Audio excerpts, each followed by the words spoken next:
UPI பரிவர்த்தனைகளுக்கு வங்கிகள் கட்டணம் வசூலிக்க அரசு ஒப்புதல் தரும் சட்டத்திருத்த மசோதா மக்களவையில் நிறைவேறியது.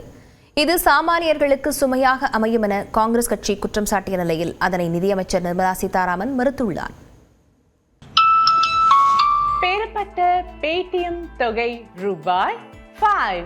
மாநகரின் மைய பகுதிகளில் இருந்து மலை கிராமங்கள் வரைக்கும், பெட்டிக்கடைகளில் ஆரம்பித்து பெரிய பெரிய நிறுவனங்கள் வரைக்கும் இரத்த குரலில் ஒலிக்கிறது இந்த UPS payment audio.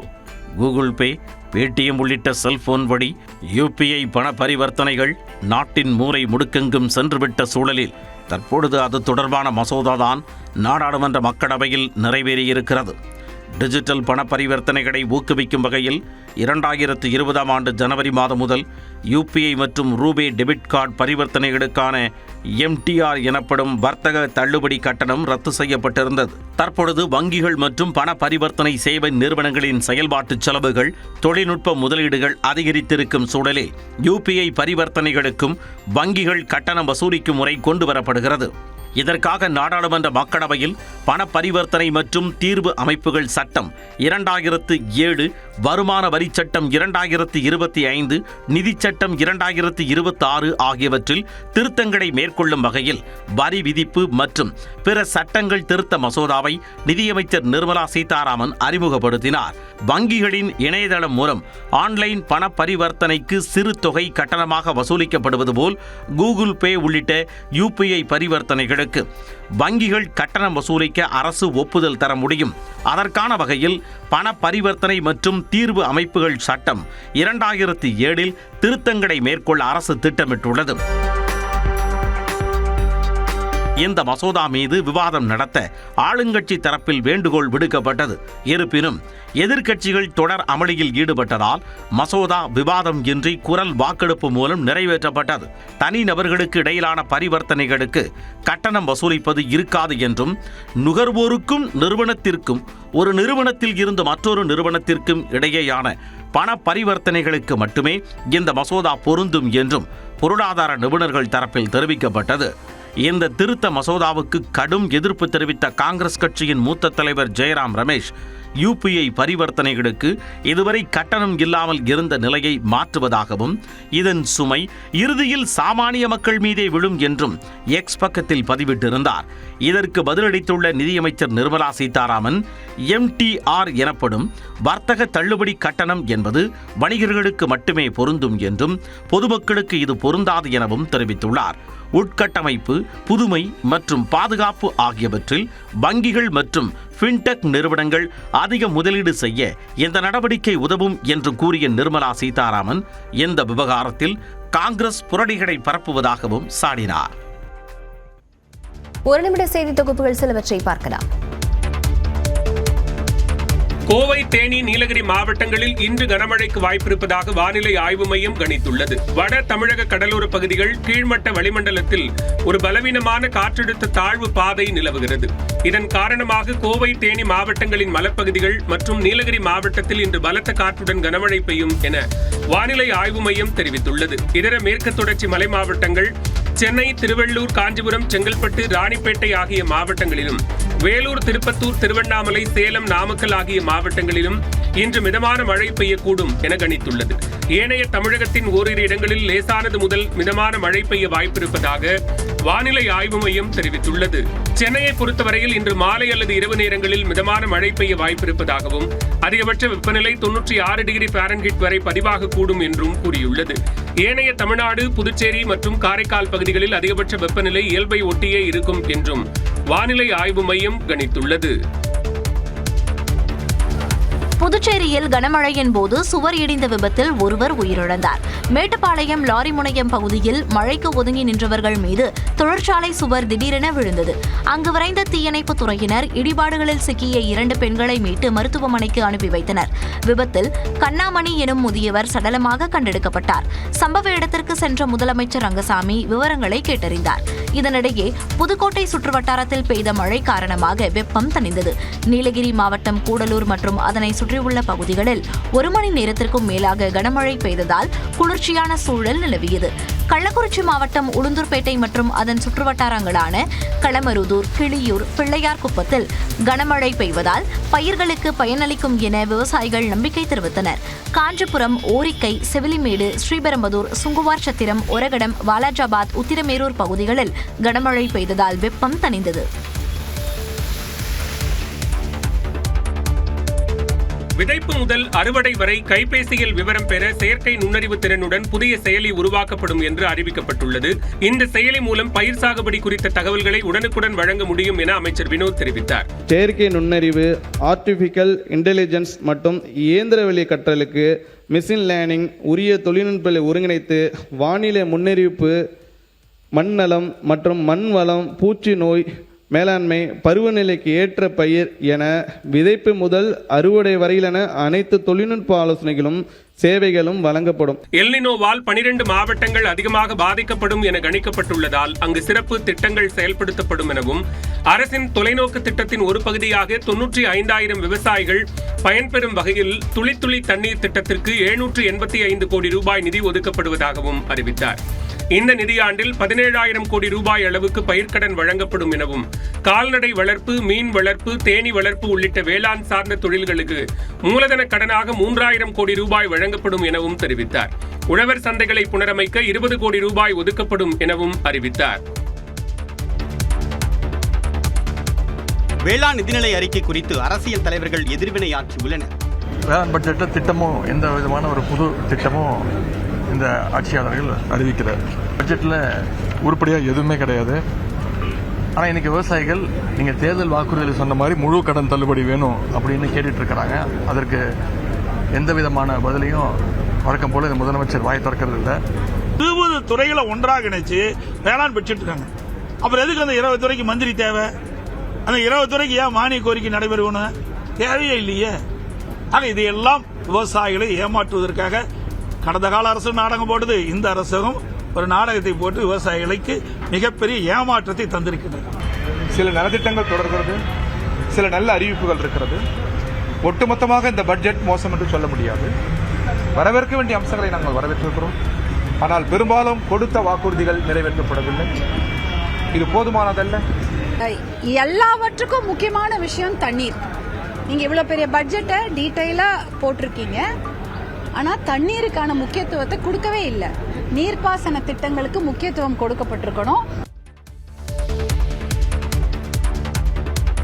Godavari Kaveri Gundar இணைப்பு திட்டத்தை விரைவாக செயல்படுத்த வேண்டும் என்று பிரதமர் நரேந்திர மோடியை முதலமைச்சர் விஜய் வலியுறுத்தியுள்ளார். இது தொடர்பாக பிரதமர் நரேந்திர மோடிக்கு அவர் எழுதியிருக்கக்கூடிய கடிதத்தில் தமிழ்நாடு இயல்பாகவே மேற்பரப்பு நீர் வளங்களில் பற்றாக்குறை கொண்டதாகவும் தனது நீர் தேவைகளில் 30% அதிகமாக அண்டை மாநிலங்களை சார்ந்திருப்பதாகவும் குறிப்பிட்டுள்ளார். தமிழ்நாட்டின் மேற்பரப்பு நீர்வளங்களை பெருக்க மிக முக்கிய நீண்ட கால வாய்ப்பாக கோதாவரி காவிரி குண்டாறு இணைப்பு திட்டம் திகழ்வதாக கூறியுள்ள முதலமைச்சர் விஜய், தென் மாவட்டங்களின் நீர் தேவையை பூர்த்தி செய்ய கோதாவரி, காவிரி, வைகை, குண்டாறு இணைப்பு திட்டம் அவசியம் என்றும் தெரிவித்துள்ளார். இத்திட்டத்திற்கு முதற்கட்டமாக கோதாவரி, பெண்ணாறு, பாலாறு, வெள்ளாறு இணைப்பு திட்டத்திற்கு விரைவான திட்ட அறிக்கையை தேசிய நீர் மேம்பாட்டு முகமை தயாரித்திருப்பதை சுட்டிக்காட்டி அதற்கு பதிலாக முக்கியத்துவம் வாய்ந்த கோதாவரி, காவிரி, குண்டாறு இணைப்பு திட்டத்தை முன்னுரிமை அடிப்படையில் எடுத்துக்கொள்ள வலியுறுத்தியுள்ளார். கூட்டாட்சி தத்துவத்தின் மூலமாக மாநிலங்களுக்கு இடையான கருத்து வேறுபாடுகளை தீர்த்து இத்திட்டத்தை நிறைவேற்ற முடியும் என்று தாம் உறுதியாக நம்புவதாகவும் பிரதமருக்கு எழுதியிருக்கக்கூடிய கடிதத்தில் முதலமைச்சர் விஜய் நம்பிக்கை தெரிவித்துள்ளார். காவிரியில் உபரி நீரை தேக்குவதற்கான புதிய நீர்நிலைகளை உருவாக்கினால் சரித்திரத்தில் பெயர் நிலைத்திருக்கும் என்று சென்னை உயர்நீதிமன்ற முன்னாள் நீதிபதி சுரேஷ்குமார் தெரிவித்துள்ளார். ஈரோடு சிக்கையா அரசு கலை மற்றும் அறிவியல் கல்லூரியில் பள்ளிக்கல்வித்துறை மற்றும் மக்கள் சிந்தனை பேரவை அமைப்பு இணைந்து நடத்தும் புத்தக திருவிழா நேற்று தொடங்கியது. புத்தக பிரியர்களின் வாசிப்பு ஆர்வத்திற்கு தீனி போடும் வகையில் 230 அரங்குகள் அமைக்கப்பட்டிருக்க மாலையில் நடைபெற்ற சிந்தனை அரங்கம் நிகழ்ச்சியில் சென்னை உயர்நீதிமன்ற முன்னாள் நீதிபதி சுரேஷ்குமார், நியூஸ் 18 தமிழ்நாடு தொலைக்காட்சியின் செய்தி ஆசிரியர் கார்த்திகை செல்வன் உள்ளிட்டோர் பங்கேற்றனர். நிகழ்ச்சியில் எது முன்னேற்றம் எனும் தலைப்பில் பேசிய முன்னாள் நீதிபதி சுரேஷ்குமார், மாணவர்கள் அதிகமாக வாசிக்க வேண்டும் என்றார். எப்பொழுது மாறி பெய்கிறதோ, எப்பொழுது அதிக நீர் வருகிறதோ, அதை தேக்கி வைப்பதற்கான நீர்நிலைகளை நீங்கள் உருவாக்குங்கள். அப்படி நீங்கள் உருவாக்கிறீர்கள் என்று சொன்னால் சரித்திரத்திலே எக்காலத்திலும் உங்களுடைய பெயர் நிலைத்திருக்கும். அதுதான் இந்த நீர் பஞ்சத்தை தீர்க்கக்கூடிய தமிழ்நாட்டு மக்களிற்கான ஒரே வழி. அறிவே அழகு, அதுவே அதிகாரம் எனும் தலைப்பில் நியூஸ் 18 தமிழ்நாடு செய்தி ஆசிரியர் கார்த்திகை செல்வன் உரையாற்றினார். ஈரோட்ல இருக்கிறோம். அறிவுதான் அழகு என்றால் பேரழகு இது. பகுத்தறிவுதான் பேரழகு. அந்த அறிவை அவர் எப்படி பயன்படுத்துகிறார், அந்த அறிவை இந்த சமூகத்திற்கு பயன்படுத்துகிறாரா, அந்த அறிவு என்ன விதமாக பயன்படுத்தப்படுகிறது அப்படிங்கிறதுல கூடுதலா ஒரு விஷயம் சேர்ந்ததுன்னா அதுதான் இன்னைக்கு மிக முக்கியமான ஒன்றாக இருக்கும். அறம் சார்ந்த மனிதராக இருக்கணும். அறிவோடு சேர்ந்து அறம் சேரும்போது ஆகப்பெரிய மனிதனாக அவர் மாறுகிறார். வரும் 11ஆம் தேதி வரை ஈரோடு புத்தக திருவிழா நடைபெறுகிறது. அமெரிக்காவில் நடைபெற்ற கிராண்ட் செஸ் தொடரில் பிரக்யானந்தா சாம்பியன் பட்டம் வென்று அசத்தியுள்ளார். இந்திய கிராண்ட் மாஸ்டரான பிரக்யானந்தா அண்மையில் நார்வே செஸ் தொடரில் சாம்பியன் பட்டம் வென்ற முதல் இந்திய வீரர் எனும் வரலாற்று சாதனையை படைத்தார். தொடர்ந்து கிராண்ட் செஸ் தொடரின் அங்கமான செயின்ட் லூயிஸ் ராபிட் மற்றும் பிளிஸ் செஸ் தொடரில் பிரக்யானந்தா பங்கேற்றார். இதில் பிளிட்ஸ் பிரிவின் 9 சுற்றுகள் முடிவில் 3 வெற்றிகளுடன் பிரக்யானந்தா முன்னிலை பெற்றார். ராபிட் பிரிவிலும் அதிக புள்ளிகள் பெற்ற பிரக்யானந்தா பட்டியலில் 2ஆம் இடம் வகித்த உஸ்பெகிஸ்தானின் ஜாவோகிர் சிந்தரோவுடன் மோதினார். பரபரப்பாக நடைபெற்ற இந்த ஆட்டம் டிராவில் முடிந்தாலும் ஒரு சுற்றுக்கு முன்னதாகவே அதிக புள்ளிகளை பெற்றதால் பிரக்யானந்தா சாம்பியன் பட்டத்தை தட்டிச் சென்றார். கிராண்ட் செஸ் தொடரில் வென்ற அவருக்கு கோப்பையுடன் 47,65,000 ரூபாய் பரிசாக அளிக்கப்பட்டது. அதிமுகவில் உட்கட்சி பூசல் நீடித்து வரும் நிலையில் அமைச்சர் ஆனந்தை அக்கட்சியின் அதிருப்தி எம்எல்ஏக்கள் SP Velumani, CV Shanmugam, KP Anbazhagan ஆகியோர் சந்தித்துள்ளனர். இதன் பின்னணி என்ன, விரிவாக பார்க்கலாம்.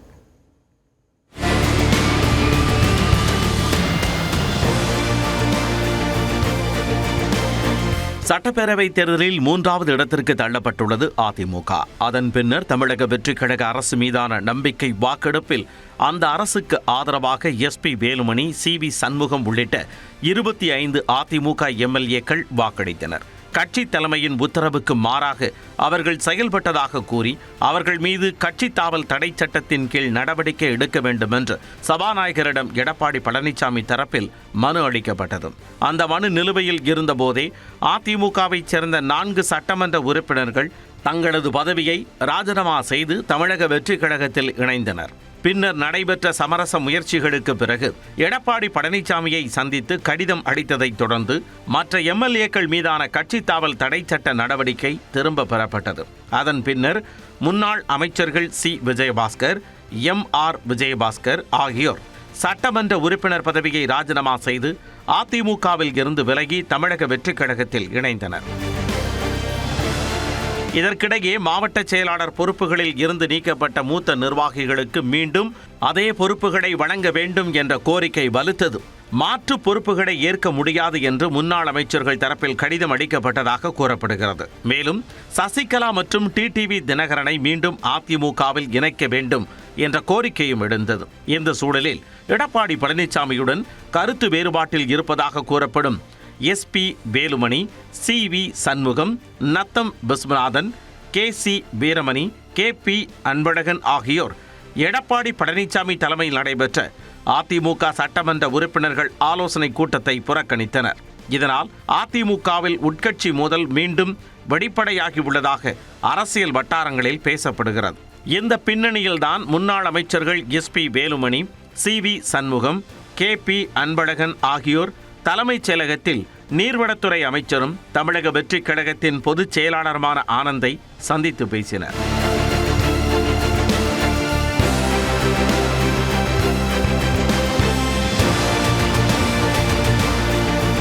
சுமார் 20 நிமிடங்களுக்கு நடந்த இந்த சந்திப்புக்கு பின் செய்தியாளர்களை சந்தித்த SP வேலுமணி தாவேகாவில் இணைவதற்கான எண்ணம் இல்லை என்றார். ஏன் எல்லாருக்கும் அதிமுக இருக்கிறவங்களுக்கு பிடிக்கலையா? இந்த மாதிரி ஒரு பரப்பிட்டு அதிமுக இருக்கிற இது எங்க கட்சி, இது தெளிவுபடுத்தியாச்சு எப்பவே. ஆனா வாட்ஸ்அப்ல ஒரு தேவையில்லாத பரப்பிடுறாங்க. இது அதிமுக கட்சி அதெல்லாம் இல்ல, அந்த மாதிரி கேள்வியே இல்லை. நாங்க அன்னைக்கு சப்போர்ட் பண்ணது திமுகவுக்கு சப்போர்ட் பண்ணக்கூடிய வாய்ப்பு இப்படி அவங்க போனங்காட்டி தான் நாங்கள் வந்து திமுக எதிர்ப்பில் வந்த தலைவர் அம்மா வந்த இதில் நாங்கள் சப்போர்ட் பண்ணுறோம். அதிமுக எங்களுடைய கட்சி. எடப்பாடி பழனிசாமியை சந்திக்காதது குறித்து CV சண்முகம் பதிலளித்தார். தொகுதி சம்பந்தமான அவருடைய மானிய கோரிக்கை 19ஆம் தேதி வருது. அது சம்பந்தமா சில கோரிக்கைகள் தொகுதி கோரிக்கைகள் சிலர் கொடுத்துருக்குறோம். அவ்வளவுதான். அவரையா நாங்க சந்திக்கணும்? அவருக்கு எங்களுக்கு என்ன ஆகுது? அவரையா நாங்க சந்திக்கணும்? தாவேகாவில் இணையும் எண்ணம் இல்லை என அவர்கள் கூறினாலும் அவர்களது அடுத்த கட்ட நடவடிக்கை என்ன என்பது அரசியல் வட்டாரத்தில் முக்கிய கேள்வியாக எழுந்துள்ளது. இனி காலை விரைவுச் செய்திகளை பார்க்கலாம். ஆடி கிருத்திகையையொட்டி திருத்தணி முருகன் கோயிலில் முதல் நாள் தெப்பத் திருவிழா விமர்சையாக நடைபெற்றது. வள்ளி தெய்வானையுடன் உற்சவர் முருகப்பெருமான் அலங்கரிக்கப்பட்ட தெப்பத்தில் திருக்குளத்தில் 3 முறை வலம் வந்து பக்தர்களுக்கு அருள் பாலித்தார். பல்லாயிரக்கணக்கான பக்தர்கள் கற்பூரம் ஏற்றி நேர்த்திக்கடன் செலுத்தி சுவாமி தரிசனம் செய்தனர்.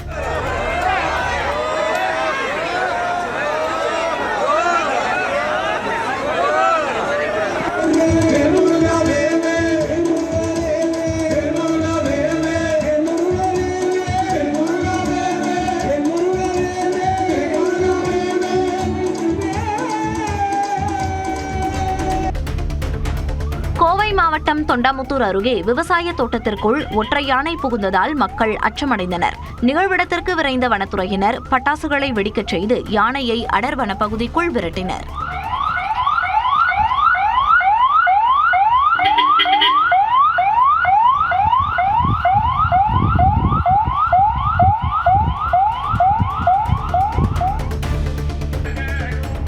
ஆடி கிருத்திகையையொட்டி சிவகங்கை மாவட்டம் காரைக்குடி அருகே உள்ள குன்றக்குடி சண்முகநாதன் கோயிலில் சிறப்பு வழிபாடுகள் நடைபெற்றன. சண்முகநாதருக்கு மலர் அபிஷேகம் மற்றும் பூச்சொரிதல் நடைபெற்றதைத் தொடர்ந்து குன்றக்குடி ஆதீனம் பொன்னம்பல அடிகளார் தலைமையில் அடிவாரத்திலிருந்து சன்னதி வரை உள்ள 147 படிகளிலும் விளக்கேற்றி படிப்பூஜை நடத்தப்பட்டது. இதில் ஏராளமான பக்தர்கள் கலந்து கொண்டு முருகப்பெருமானை தரிசனம் செய்தனர்.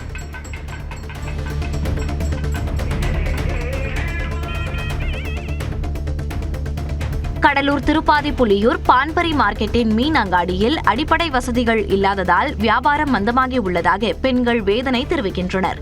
கழிவுநீர் தேங்குவதால் சுகாதார சீர்கேடு ஏற்படுவதாகவும் இதுகுறித்து மாநகராட்சி நிர்வாகத்திடம் புகார் மனு அளித்தும் நடவடிக்கை எடுக்கப்படவில்லை எனவும் கூறுகின்றனர்.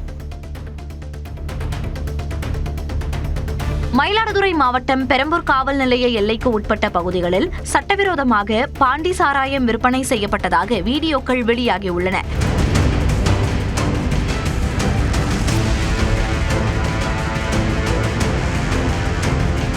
உடனடி நடவடிக்கை மேற்கொண்ட பெரம்பூர் காவல்துறையினர் மங்கைநல்லூரை சேர்ந்த சாராய வியாபாரி முருகவேல் என்பவரை கைது செய்ததுடன் தலைமறைவாக உள்ள மற்றொரு நபரை தேடி வருகின்றனர்.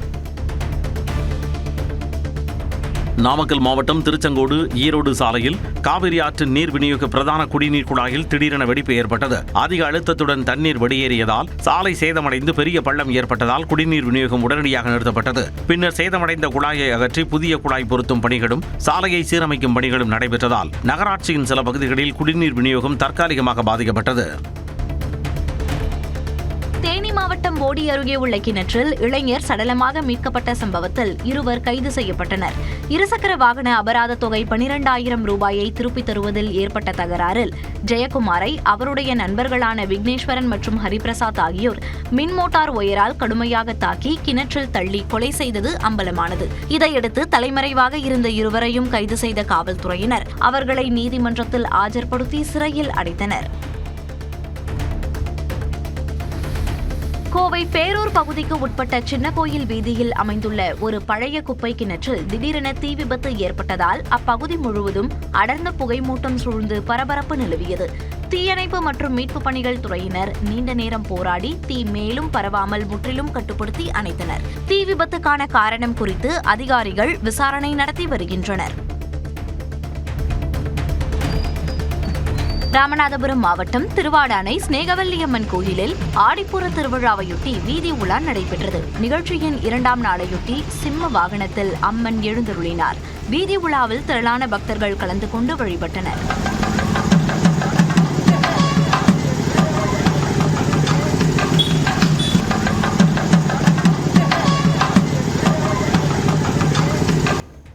டாஸ்மாக் டாஸ்மாகின் புதிய திட்டத்தால் வீடுகளுக்கே மதுபானம் வராது என்றும், ஆன்லைனில் முன்பதிவு செய்தாலும் டாஸ்மாக் கடைக்கு சென்றுதான் மது வாங்க வேண்டும் என்றும் அமைச்சர் விக்னேஷ் விளக்கம் அளித்திருக்கிறார். இந்த திட்டம் எப்படி செயல்படும் என விரிவாக பார்க்கலாம்.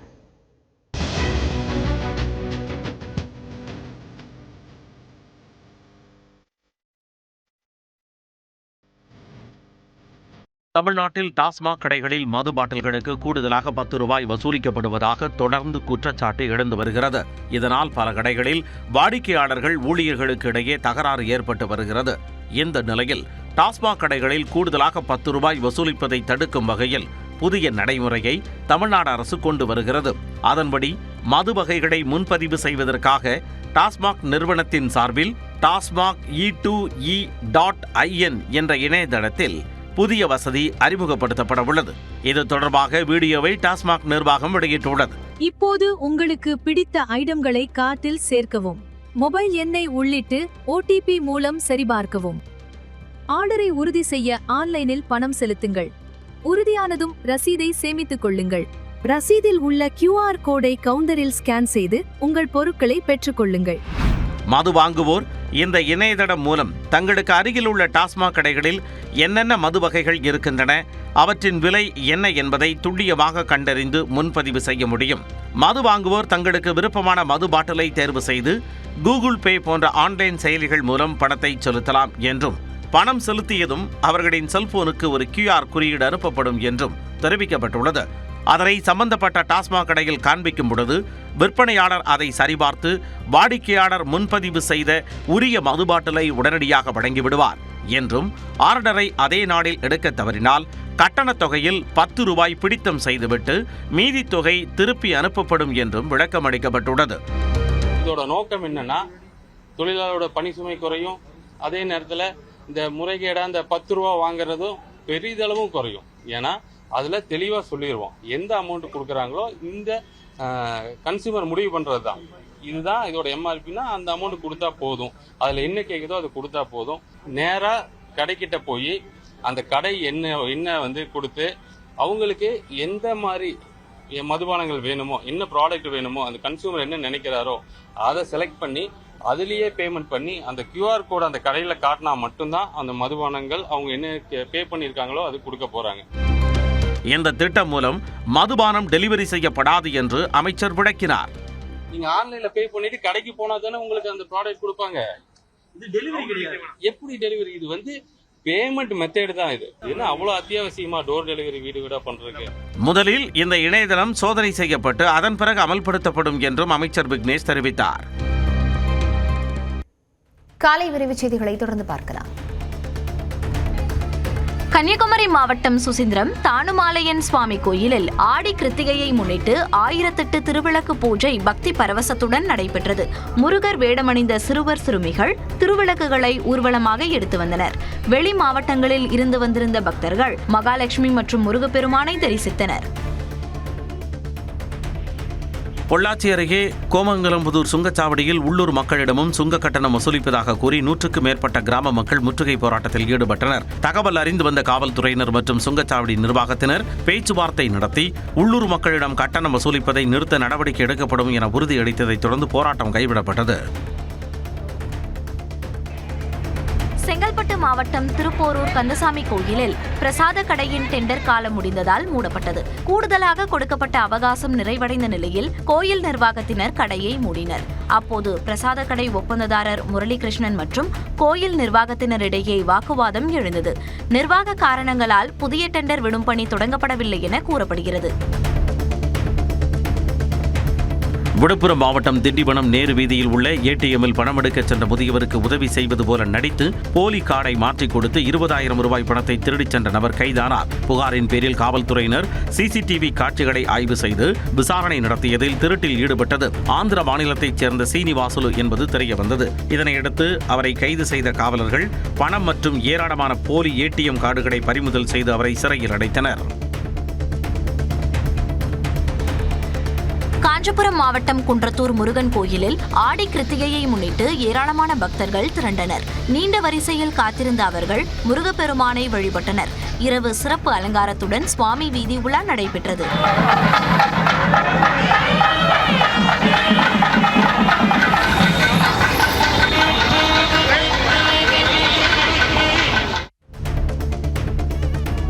சேலம் கோட்டை மாரியம்மன் கோவில் ஆடி திருவிழாவின் முக்கிய நிகழ்வான பாரம்பரிய வண்டி வேடிக்கை விமர்சையாக நடைபெற்றது. சிவன், பார்வதி, விஷ்ணு, அஷ்டலட்சுமி உள்ளிட்ட தெய்வ வேடங்களில் பக்தர்கள் மின் விளக்குகளால் அலங்கரிக்கப்பட்ட வண்டிகளில் ஊர்வலமாக வந்தனர். இந்த வண்ணமயமான ஊர்வலத்தை பல்லாயிரக்கணக்கான பக்தர்கள் கண்டு ரசித்தனர்.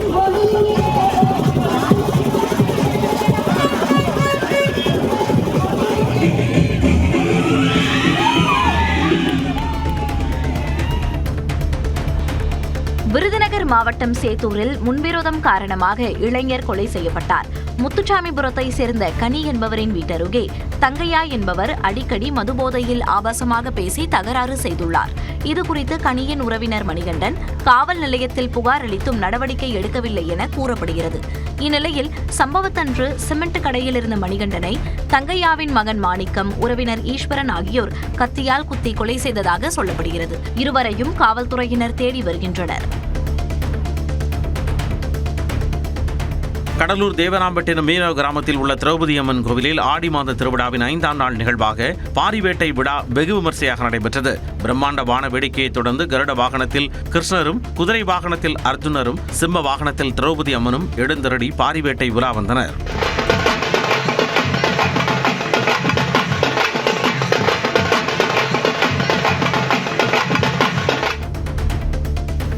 கன்னியாகுமரி மாவட்டத்தின் பல்வேறு பகுதிகளில் பரவலாக மழை பெய்ததால் விவசாயிகள் மற்றும் பொதுமக்கள் மகிழ்ச்சி அடைந்தனர். கன்னியாகுமரியில் காலை முழுவதுமாக வானம் மேகமூட்டத்துடன் காணப்பட்ட நிலையில் மாலை நேரத்தில் கடையாளமூடு, பேச்சிப்பாறை, குலசேகரம், பொன்னை உள்ளிட்ட பகுதிகளில் கனமழை கொட்டியது. இதேபோல களியக்காய் விளை, குளித்துறை, மார்த்தாண்டம், அழகிய மண்டபம், தக்கலை உள்ளிட்ட பகுதிகளில் மிதமான மழை பெய்தது. கேரள மாநிலம் திருச்சூர் மாவட்டம் சாலக்குடி அருகே தனியார் பள்ளி பேருந்து கட்டுப்பாட்டை இழந்து நீர்வரத்து கால்வாய்க்குள் தலைகீழாக கவிழ்ந்து விபத்துக்குள்ளானது. உடனே அப்பகுதி மக்களும் மீட்புக் குழுவினரும் விரைந்து செயல்பட்டு கால்வாயில் கவிழ்ந்த பேருந்தில் இருந்த குழந்தைகள் அனைவரையும் பத்திரமாக மீட்டனர். காயமடைந்த 10க்கும் மேற்பட்ட மாணவர்கள் சிகிச்சைக்காக தனியார் மருத்துவமனையில் அனுமதிக்கப்பட்டுள்ள நிலையில் யாருக்கும் உயிருக்கு ஆபத்தில்லை என தெரிவிக்கப்பட்டது.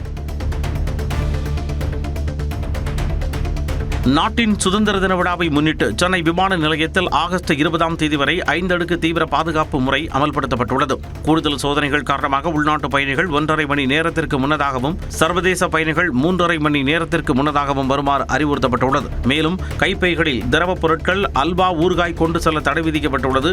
மத்திய தொழில் பாதுகாப்பு படையினரின் கண்காணிப்பு தீவிரப்படுத்தப்பட்டுள்ளதால் பயணிகள் கூடுதல் சோதனைகளுக்கு ஒத்துழைப்பு அளிக்குமாறு கேட்டுக் கொள்ளப்பட்டுள்ளனர். சென்னை பாடி கொரட்டூர் பிரதான சாலையில் மாநகராட்சியின் மழைநீர் வடிகால் பணிகள் மந்தமாக நடைபெறுவதாக கூறப்படும் நிலையில் மழைக்கு பிறகு தேங்கிய மண் மற்றும் சேற்றில் 20க்கும் மேற்பட்ட இருசக்கர வாகன ஓட்டிகள் சிக்கினர். இதில் 8 பேருக்கு கை, கால் எலும்பு முறிவு ஏற்பட்டு மருத்துவமனையில் அனுமதிக்கப்பட்டுள்ளனர். பாதுகாப்பு தடுப்புகள் மற்றும் எச்சரிக்கை வசதிகள் இல்லாததே விபத்திற்கு காரணம் என பொதுமக்கள் குற்றம் சாட்டும் நிலையில் பணிகளை விரைந்து முடிக்க வேண்டும் என்ற கோரிக்கை எழுந்துள்ளது. திருவண்ணாமலை அண்ணாமலையார் கோவிலில் ஆடிப்பூர பிரம்மோற்சவ விழாவின் 2ஆம் நாள் உற்சவத்தில் விநாயகர் மற்றும் பராசக்தி அம்மனுக்கு சிறப்பு அபிஷேக ஆராதனைகள் மற்றும் மகா தீப ஆராதனை நடைபெற்றன. பச்சை நிற பட்டுப்புடவை அணிந்து சிறப்பு அலங்காரத்தில் எழுந்தருளிய பராசக்தி அம்மன் 4 மாட வீதிகளில் பவனி வந்து பக்தர்களுக்கு அருள் பாலித்தார். இதில் திரளான பக்தர்கள் கலந்து கொண்டு சாமி தரிசனம் செய்தனர்.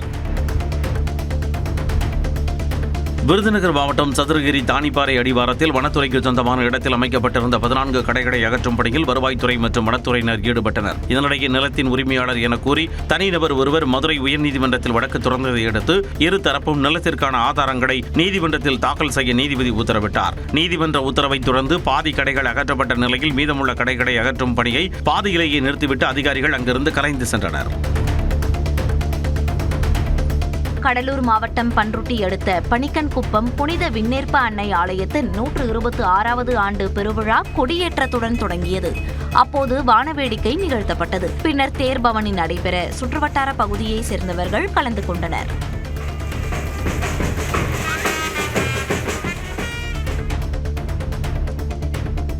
நாமக்கல் மாவட்டம் திருச்செங்கோட்டில் பேருந்துகளை இயக்கும் நேர பிரச்சனையால் 2 தனியார் பேருந்துகளின் ஓட்டுநர்கள் நடத்துனர்களிடையே தகராறு ஏற்பட்டது. இதனால் ஈரோடு சாலையில் நடுரோட்டில் பேருந்துகள் நிறுத்தப்பட்டு 20 நிமிடத்திற்கு மேலாக போக்குவரத்து பாதிக்கப்பட்டது. தகவல் அறிந்த போலீசார் 2 பேருந்துகளையும் பறிமுதல் செய்து விசாரணை மேற்கொண்டுள்ளனர். தூத்துக்குடி மாவட்டம் காமநாயக்கன்பட்டி புனித பரலோக மாதா பேராலய விண்ணேற்பு பெருவிழா கொடியேற்றத்துடன் விமர்சையாக தொடங்கியது. முன்னதாக ஜபமாலை தோட்டத்தில் இருந்து பவனியாக கொண்டு வரப்பட்ட திருத்தல கொடியை ஆயர் ஆசீர்வதித்து ஏற்றி வைத்ததைத் தொடர்ந்து சிறப்பு திருப்பலி, சமபந்தி விருந்து மற்றும் பிரம்மாண்ட வான வேடிக்கை நிகழ்வுகள் நடைபெற்றன.